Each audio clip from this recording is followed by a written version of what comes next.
সফল হওয়ার সবচেয়ে বড় মাধ্যম হচ্ছে সবর, লেগে থাকা, ধৈর্য ধারণের সাথে লেগে থাকা।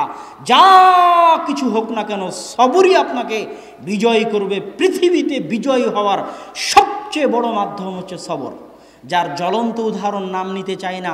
আফগানিস্তানের মাটিতে কিছুদিন আগে আপনারা দেখতে পেলেন, এই 2-3 দিন আগে আমেরিকার সাথে যারা চুক্তি করলো, তারা শুধু সবর দিয়েই, ধৈর্য দিয়েই এই পর্যন্ত আসতে পেরেছে।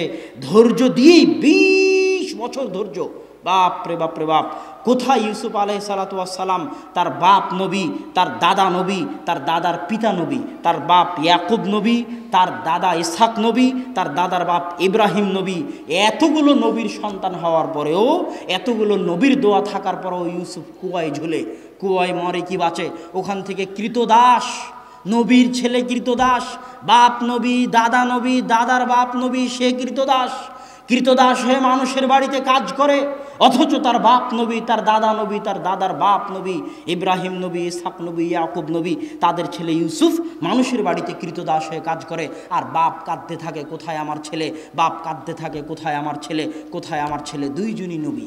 তারপরে কৃতদাস অবস্থায় অপবাদ মাথায় নিয়ে জেলখানায় চলে যায়, 1 যুগ জেলখানায় কাটিয়ে দেয়। তিনি নিজে নবী, তার বাপ নবী, তার দাদা নবী, তার দাদার বাপ নবী। তাহলে কি রকমের ধৈর্যের পরিচয় তারা দিয়েছেন! ধৈর্য দিয়েই ইউসুফ এবং ইয়াকুব বিজয় লাভ করেছেন। আপনিও যদি আপনার জীবনে বিজয়ী হতে চান, তাহলে ধৈর্য ধারণ করতে হবে।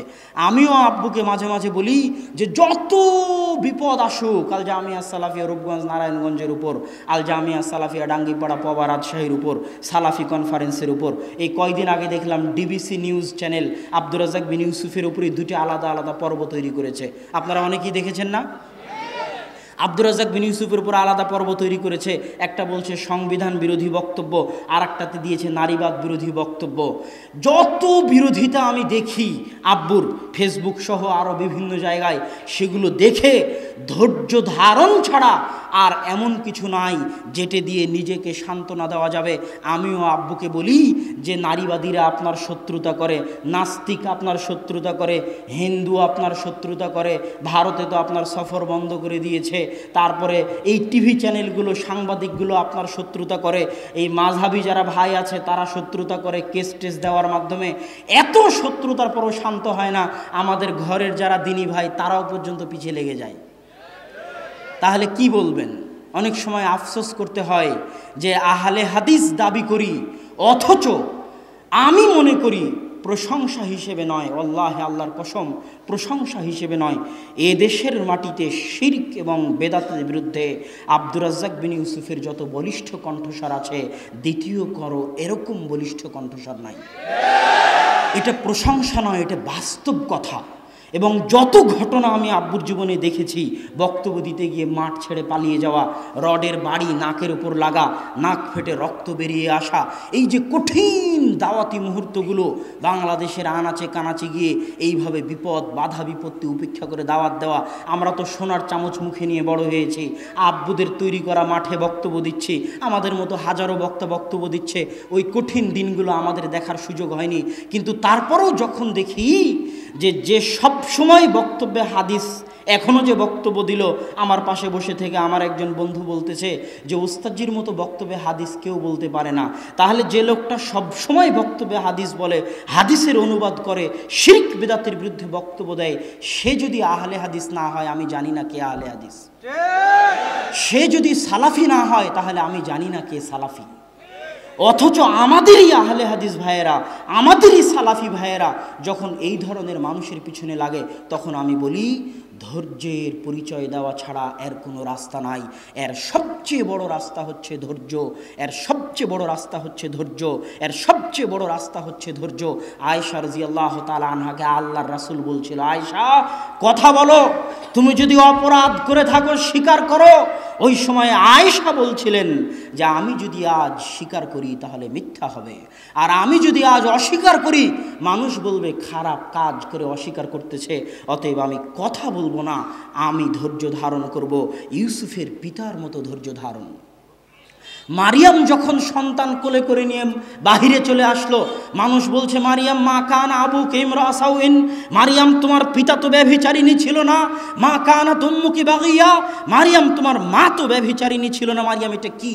মারিয়ামকে আল্লাহ শিখিয়ে দিয়েছে কথা বলবা না, তুমি যদি কথা বলো মানুষ তোমার কথা বিশ্বাস করবে না। আশারাত ইলাইহি, তিনি বাচ্চার দিকে ইশারা করে দিলেন। তখন বাচ্চা বলছে ইন্নী আব্দুল্লাহ আতানিয়াল কিতাব ওয়াজআলানি নাবিয়্যা, আমি আল্লাহর বান্দা, আল্লাহ আমাকে কিতাব দিয়েছে, আল্লাহ আমাকে নবী করে পাঠিয়েছে। আল্লাহু আকবার। ঠিক তেমনি ইউসুফ আলাইহিস সালাতু ওয়াস সালামকে কথা বলতে বলা হয়েছিল, কথা বলেননি। জেলখানায় এক যুগ থেকে গেছেন, মুখ ফুটে কথা বলেননি, যতদিন না যারা ষড়যন্ত্র করেছে তারা যতদিন না কথা বলেছে। আমিও আব্বুকে বলি, আয়েশা, মারিয়াম, ইউসুফ, ইয়াকুব, তারা যেভাবে ধৈর্য ধারণ করেছিল, এই জাতীয় বিপদ আপদ, এই জাতীয় হিংসা, এই জাতীয় শত্রুতা থেকে বাঁচার একটাই পথ, সেটা হচ্ছে মুখ বন্ধ করে ধৈর্য ধারণ করে থাকা আর আল্লাহর নিকটে বলতে থাকা। কেননা দুনিয়ার মানুষকে বললে দুনিয়ার মানুষ কোনো সহযোগিতা করতে পারবে না আল্লাহ ছাড়া। আর আল্লাহ সুবহানাহু ওয়া তাআলা যদি কবুল করেন, আল্লাহ যদি সহযোগিতা করেন, তো সারা পৃথিবী একদিকে হয়ে গেলেও ধৈর্যের জোরে, সবরের জোরে, আল্লাহর সাথে সম্পর্কের জোরে একদিন বিজয় আসবে, আসবে ইনশাআল্লাহ, এতে কোনো সন্দেহ নাই। এই জন্য আমি আপনাদেরকেও বলি, মানুষের জীবনে বিপদ আসবে, প্রত্যেক মানুষের জীবনে বিপদ আছে, আপনাদের প্রত্যেকের ব্যক্তিগত জীবনে বিপদ আছে। ইন্না মাআল উসরি ইসরা, মানুষের জীবন বিপদ সংকুল, মানুষের জীবন ফুলসজ্জা নয়। প্রত্যেক মানুষের জীবনে বিপদ আসবে, কিন্তু প্রত্যেক মানুষের করণীয়, বিপদ থেকে বাঁচার জন্য করণীয় হচ্ছে তিনটে জিনিস। যে বিপদে আসুক, আপনাদের সকলের জীবনে যে বিপদে আসুক, তিনটে জিনিস দিয়ে আপনি বাঁচতে পারবেন। বিপদের কথা শোনা মাত্র হতাশ না হয়ে অজু করে 2 রাকাত সালাতে দাঁড়িয়ে যান। সবার আগে মানুষকে বলার আগে আল্লাহকে বলুন, আল্লাহ বিপদে পড়েছি, তুমি উদ্ধার করো। এই 2 রাকাত সালাত এত পাওয়ারফুল, এই 2 রাকাত সালাত এত পাওয়ারফুল, এই 2 রাকাত সালাত এত শক্তিশালী, এই 2 রাকাত সালাত এত শক্তিশালী, আমি আমার আম্মার জীবনেও দেখেছি, আমার নিজের জীবনেও দেখেছি, আর আল্লাহর রাসূল আর সারার ঘটনা তো দুনিয়ার মানুষ জানি। এই 2 রাকাত সালাত চাইতে পাওয়ারফুল সালাত পৃথিবীতে আর নাই। যে বিপদে পড়েন না কেন, এমপি, মন্ত্রী, মিনিস্টার, ডাক্তার, ইঞ্জিনিয়ার, পাড়া পড়োশি, সকলকে বলার আগে কাকে বলবেন? আল্লাহ সুবহানাহু ওয়া তাআলাকে বলবেন। এই 2 রাকাত সালাত আপনার বিপদ দূর করে দিবে। 2 রাকাত সালাত আদায় করার পরে আল্লাহর রাস্তায় দান করবেন, সাদকা করবেন।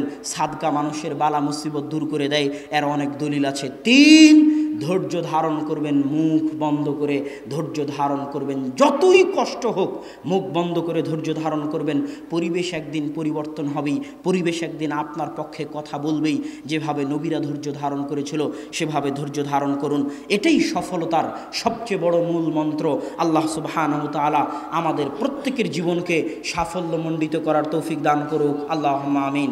এবং আমাদের ব্যক্তিগত জীবন, আব্দুর রহমান, আব্দুর রহিম সহ, জামিয়া সালাফিয়া সহ সব কিছুকে মানুষের বদনজর, মানুষের হিংসা, মানুষের ষড়যন্ত্র থেকে হেফাজত করে ধৈর্য ধারণের সাথে সামনে এগিয়ে যাওয়ার তৌফিক দান করুক, আল্লাহুম্মা আমিন। এই বলে আমি আমার সংক্ষিপ্ত বক্তব্য এখানে শেষ করছি। ওয়া আখিরু দাওয়ানা আলহামদুলিল্লাহি রাব্বিল আলামিন। আসসালামু আলাইকুম ওয়া রাহমাতুল্লাহি ওয়া বারাকাতুহু।